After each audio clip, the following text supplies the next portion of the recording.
Teen Thursday. It's Jen and Amelia from Polk County Public Libraries, and we are going to show you how to use your Snowball Rocket Take-A-Make kit that you picked up this week.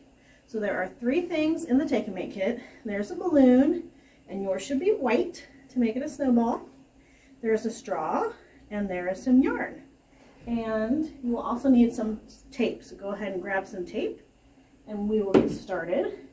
The first thing you're going to do is you're going to thread your yarn through the straw.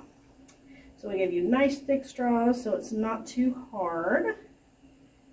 And if you have 2 people for this experiment, that makes it a lot easier. If it's just you, you're going to need to tie the ends of the yarn to something in your house. But if you have a second person, they can just hold the end of the yarn. All right, we have our string on our yarn, and the next thing you need to do is blow up your balloon, which Amelia is going to do because I cannot blow up balloons very well.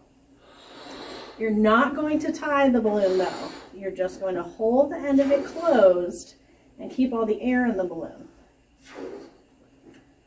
All right, after you blow up your balloon and you're holding the end of it, you're going to tape the balloon under your straw, and your balloon is white, so it's like a giant snowball.